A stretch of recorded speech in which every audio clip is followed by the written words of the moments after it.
दोस्तों, महाभारत काल के 5 सबसे शक्तिशाली गुरु कौन थे? प्रथम स्थान पर हैं गुरु द्रोणाचार्य। द्रोणाचार्य महाभारत के महत्वपूर्ण चरित्रों में से एक हैं। द्रोणाचार्य का जन्म ब्राह्मण परिवार में हुआ था। उनके पिता का नाम भरद्वाज था। द्रोणाचार्य ने अपनी शिक्षा गुरुकुल में प्राप्त की थी। शिक्षा और योग्यता: द्रोणाचार्य अस्त्र शस्त्र के विशेषज्ञ थे और उन्होंने अपने छात्रों को अनेक युद्धकला की शिक्षा दी। महत्वपूर्ण योद्धा: द्रोणाचार्य ने महाभारत के युद्ध में महत्वपूर्ण भूमिका निभाई। उन्होंने कौरवों को युद्ध की शिक्षा दी और उनका साथ दिया। कृत्य: द्रोणाचार्य को धनुष्य यज्ञ के वक्ता भी माना जाता है, जिसके दौरान उन्होंने पांडवों और कौरवों को शस्त्र विद्या की शिक्षा दी थी। अंतिम कार्य: द्रोणाचार्य की आखिरी उपस्थिति महाभारत के युद्ध में हुई, जहां उन्होंने कौरवों का समर्थन किया। इस तरह द्रोणाचार्य महाभारत के महत्वपूर्ण और योग्य गुरु में से एक थे, जिन्होंने अपनी विद्या और योग्यता के माध्यम से युद्ध में अहम भूमिका निभाई। दूसरे स्थान पर हैं गुरु परशुराम। परशुराम हिंदू पौराणिक कथाओं और इतिहास में एक महत्वपूर्ण चरित्र हैं। उन्हें विष्णु के 10वें अवतार के रूप में माना जाता है। परशुराम का अर्थ होता है परशु के समान या परशु का धारक।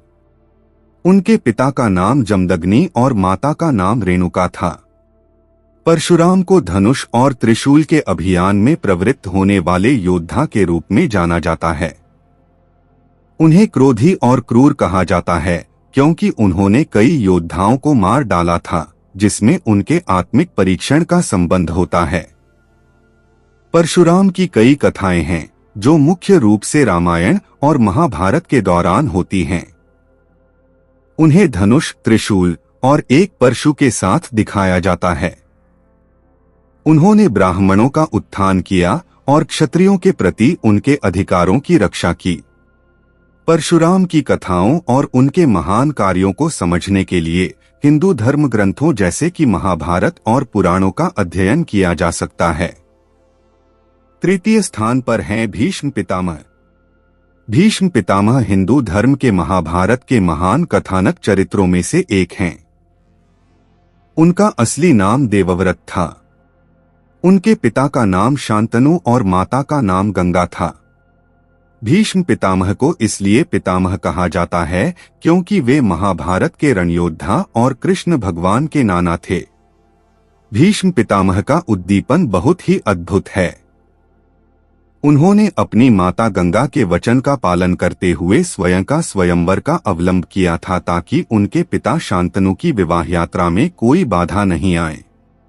भीष्म पितामह का जीवन में अद्भुत और महान कार्य किया था और उन्होंने अपने धर्म का पालन करते हुए राजधर्म की पालन की थी। उन्होंने सत्य और न्याय के लिए लड़ा और महाभारत के महान युद्ध में भी भगवान कृष्ण की सेना के विपक्ष में खड़े होकर धर्म की रक्षा की। चतुर्थ स्थान पर हैं बलराम भगवान। बलराम भगवान श्री कृष्ण के प्रिय भाई थे, जिनका जन्म महाभारत काल में हुआ था। उन्हें दौज नाम से भी जाना जाता है। उनके पिता का नाम वसुदेव और माता का नाम रोहिणी था। यह बालराम बहुत ही बड़े साहसी और धर्मात्मा थे। वे अपने भाई श्री कृष्ण के साथ हर कठिनाई में साथ खड़े रहते थे और उनके साथ मिलकर लीलाएं खेलते थे। बलराम का एक प्रमुख काम गोकुल और वृंदावन की रक्षा करना था। वे गोवर्धन पर्वत को उठाने में भी निष्पक्ष थे और उस पर्वत को अपने हाथों से उठाकर गोपों को सुरक्षा प्रदान करते थे। उनका धर्म के प्रति अदालती और सजीव निष्ठा था। बलराम को युद्ध क्षेत्र में एक महारथी के रूप में भी जाना जाता है। उन्होंने महाभारत के युद्ध में अर्जुन के पक्ष में लड़ा और अपने वीरगति दिखाई। उनकी शक्ति और साहस की कथाएं आज भी हमारे पुराने ग्रंथों में मिलती हैं। बलराम की विशेषता उनकी गदा और हल का प्रयोग होता था, जो उन्हें एक अद्वितीय योद्धा बनाता था। उनका जीवन धर्म, साहस और वीरता की प्रेरणा से भरा था। उनके विचार और आचरण से हमें धर्म, न्याय और साहस के प्रति प्रेरित करते हैं। संपूर्ण भारतीय समाज में बलराम को उत्कृष्ट योद्धा और धर्मप्रिय साधक के रूप में याद किया जाता है, जिनका जीवन हमें धर्म और साहस की महत्ता को समझाता है। 5वें स्थान पर हैं कृष्ण भगवान। कृष्ण भगवान विष्णु के 10वें अवतार माने जाते हैं और महाभारत काल के एक महान योद्धा, नेता और दानवीर थे। उनका जन्म मथुरा में वसुदेव और देवकी के घर में हुआ था। कृष्ण का जीवन परम आदर्श और नैतिकता की शिक्षा से भरा था। उन्होंने धर्म के मार्ग पर चलने वाले लोगों को संदेश दिया और उन्हें धर्म के पथ पर प्रेरित किया। उन्होंने अपने जीवन में न्याय, सत्य और कर्म की महत्ता को स्पष्ट किया। पांडवों के सार्थक सलाहकार के रूप में कृष्ण ने महाभारत युद्ध में महत्वपूर्ण भूमिका निभाई। उन्होंने अर्जुन को गीता के माध्यम से युद्ध की अद्वितीय ज्ञान और नैतिकता की शिक्षा दी। उनके उपदेशों ने अर्जुन को स्वयं को नियंत्रित करने की कला सिखाई और उन्हें अपने धर्म के पथ पर स्थिर रहने के लिए प्रेरित किया। कृष्ण को महाभारत के संग्राम में भी एक योद्धा के रूप में देखा जाता है। उन्होंने पांडवों के पक्ष में युद्ध में अवतरित होकर अनेक महत्वपूर्ण योद्धाओं को मारकर धर्म की रक्षा की।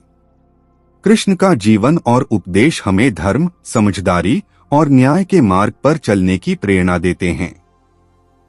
उनके उपदेश आज भी हमारे जीवन में महत्वपूर्ण हैं और हमें सही दिशा में चलने की प्रेरणा प्रदान करते हैं। उनके जीवन और उपदेशों के माध्यम से हमें समाज में न्याय, धर्म और सम्मान के प्रति समर्थ बनाते हैं। उनकी कथाएं हमें सच्चे और सद्गुणी जीवन जीने की प्रेरणा प्रदान करती हैं। अगर आपको धार्मिक कथाओं के बारे में जानने की जिज्ञासा है और हिंदू कहानियां सुनना पसंद है, तो आप हमारे चैनल से जुड़े रहें।